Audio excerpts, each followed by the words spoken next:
जय माता रानी दोस्तों, आप सभी का बहुत बहुत स्वागत है आपके अपने चैनल राधा कृष्ण ऑफिशियल में। उम्मीद करती हूँ आप लोग बहुत अच्छे होंगे। तो ये बताने के लिए कमेंट बॉक्स में जय श्री विष्णु जरूर लिखिएगा। तो चलिए दोस्तों, आज हम इस वीडियो में जानेंगे कि वैशाख मास के कृष्ण पक्ष के बरूथनी एकादशी 2024 में कब है, एकादशी का व्रत कब किया जाएगा, एकादशी तिथि कब से शुरू हो रही है, कब समाप्त हो रही है, द्वादशी तिथि कब से कब तक रहेगी और पारण का शुभ मुहूर्त क्या रहेगा, और आज के दिन किन नियमों का पालन करना चाहिए और किस प्रकार से भगवान श्री हरि विष्णु की पूजा करनी चाहिए।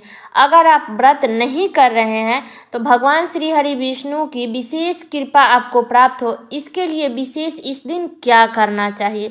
तो वीडियो के लास्ट तक आप लोग बने रहिएगा। और इस दिन सुहागिन स्त्री एक गलती भूल के भी नहीं करेगी। तो इसी के ऊपर आज का मेरा वीडियो है, तो वीडियो के लास्ट तक आप लोग बने रहिएगा, आप लोगों को पूरी जानकारी प्राप्त होगी। तो चलिए वीडियो को शुरू करते हैं और जान लेते हैं सभी महत्वपूर्ण बातें। तो बता दूं दोस्तों कि वैशाख मास के कृष्ण पक्ष की एकादशी को बरूथनी एकादशी कहा जाता है। तो इस दिन व्रत करने से या बिना व्रत किए भी आप पूजा आराधना सिर्फ भगवान श्री हरि विष्णु की कर लेते हैं तो इतने करने से ही समस्त प्रकार के सुख की प्राप्ति होती है। और बता दो कि बरूथनी एकादशी का व्रत सुख सौभाग्य का प्रतीक माना जाता है और बरूथनी एकादशी के प्रभाव से समस्त प्रकार के पाप दुख संताप सब नष्ट हो जाते हैं और अनंत शक्ति की प्राप्ति होती है। इसलिए इस दिन पूरे भक्ति भाव से भगवान श्री हरि विष्णु की पूजा करनी चाहिए। शास्त्रों में बरूथनी एकादशी को बहुत ही महत्वपूर्ण व्रत माना गया है। ऐसा माना जाता है कि जो फल सूर्य ग्रहण में स्वर्ण दान करने से मिलता है, वही फल बरूथनी एकादशी का उपवास करने से मिलता है। इस व्रत के प्रभाव से मनुष्य को लोक और परलोक दोनों जगह पे सुख की प्राप्ति होती है। अब चलिए जान लेते हैं कि एकादशी तिथि कब से शुरू हो रही है और कब समाप्त हो रही है और व्रत हमें कब करना है। तो देखिए, बरूथनी एकादशी की जो तिथि शुरू हो रही है वो 3 मई को रात्रि में 11:26 पे शुरू होगा और एकादशी तिथि समाप्त होगा 4 मई को सारे दिन रहते हुए रात्रि में 8:41 तक रहेगी, उसके बाद समाप्त हो जाएगी। तो उदया तिथि के अनुसार बरूथनी एकादशी का जो व्रत है वो 4 मई को किया जाएगा, दिन है शनिवार। चलिए जान लेते हैं कि द्वादशी तिथि कब से शुरू हो रही है और कब समाप्त हो रही है। तो बता दूं कि द्वादशी तिथि शुरू हो रहा है 4 मई को, दिन है शनिवार, रात्रि में 8:40 पर द्वादशी तिथि शुरू होगा और द्वादशी तिथि समाप्त होगा 5 मई को रविवार के दिन शाम में 5:42 पर द्वादशी तिथि समाप्त हो जाए। तो जो पारण का जो शुभ मुहूर्त होगा तो 5 मई को सुबह में 5:45 से लेकर के और 9 बजे के पहले पहले हमें पारण कर लेना है। तो कभी भी एकादशी का पारण हमेशा शुभ मुहूर्त में ही करना चाहिए। अब चलिए जान लेते हैं पूजा विधि और नियम के बारे में। तो सबसे पहले बता दूं कि जो भक्त हमेशा एकादशी का व्रत करते हैं उन्हें हर चीज़ पता रहता है, एकादशी के नियम विधि सब चीज़ पता रहता है। लेकिन जो लोग नहीं कर रहे हैं उनके लिए बता दे रही हूँ कि 10वीं तिथि के दिन से ही शुद्ध और सात्विक भोजन किया जाता है, चावल का प्रयोग नहीं किया जाता है, लहसुन प्याज मांस मदिरा बैगन मसूर का दाल ये सब नहीं खाया जाता है। और सुहागिन स्त्रियां एकादशी के दिन बाल नहीं धोएगी, इसलिए आप लोग 10वीं तिथि को ही बाल आप लोग धो लीजिएगा।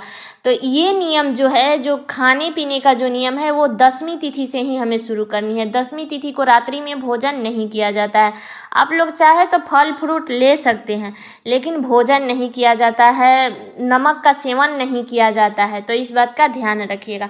और एकादशी के दिन सुबह में ब्रह्म मुहूर्त में उठ करके अपने नित्य कर्मों से निर्मित होकर के स्नान कर ले। स्नान करने के बाद में साफ स्वच्छ वस्त्र धारण कर ले। उसके बाद हमें सबसे पहले सूर्य भगवान को जल देना है। उसके बाद भगवान विष्णु की पूजा विधि हमें पूरे विधि विधान से करनी चाहिए। और एकादशी के दिन तुलसी जी में ना तो जल दिया जाता है और ना ही तुलसी जी का पत्ता तोड़ा जाता है।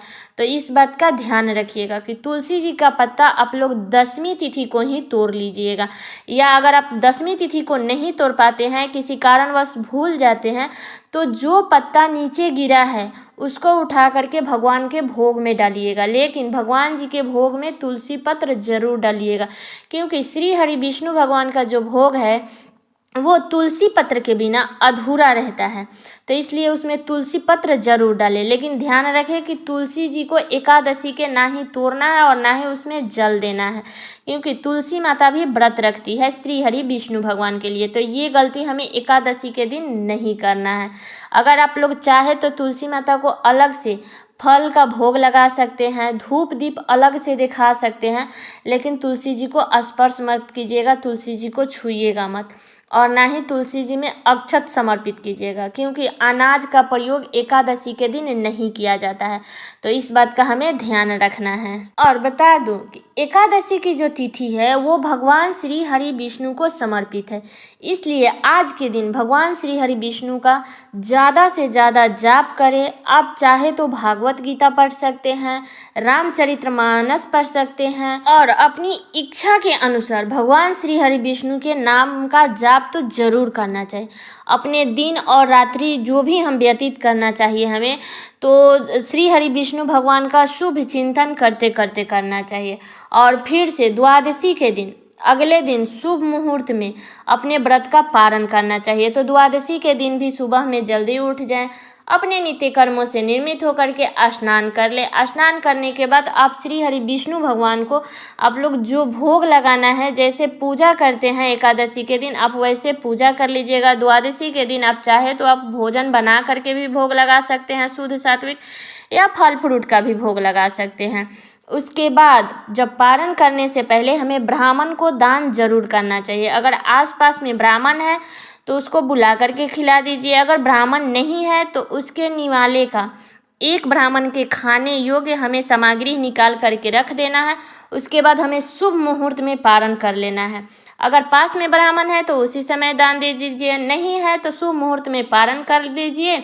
उसके बाद आप बाद में भी उसको ले जा करके और दान का सामान दे सकते हैं। ये सब 10वीं तिथि से लेकर के और द्वादशी के दिन तक का ये नियम है। तो जिनका पालन हमें पूरे तरह से श्रद्धा भाव से करते हैं, तो पूरे मन से भगवान श्री हरि विष्णु की अगर पूजा करते हैं तो निश्चय ही हमें एकादशी व्रत का संपूर्ण फल की प्राप्ति होती है। और जिस भी कामना से हम श्री हरि विष्णु भगवान की पूजा करते हैं तो निश्चित ही हमारी सभी मनोकामनाएं पूर्ण होती है। तो एकादशी के दिन ध्यान रखिएगा कि 2 गलती कभी मत कीजिएगा, कि सुहागिन महिला बाल नहीं धोएगी और तुलसी जी का पत्ता किसी को भी नहीं तोड़ना है।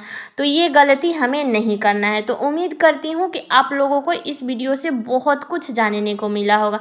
तो कैसा लगा ये वीडियो आप लोग कमेंट करके ज़रूर बताइएगा, और चैनल पे नए आए हैं तो सब्सक्राइब कर लीजिएगा, बेल आइकन को प्रेस कर दीजिएगा, जिससे मेरे वीडियो का नए नोटिफिकेशन आप सभी के पास में सबसे पहले पहुँचे।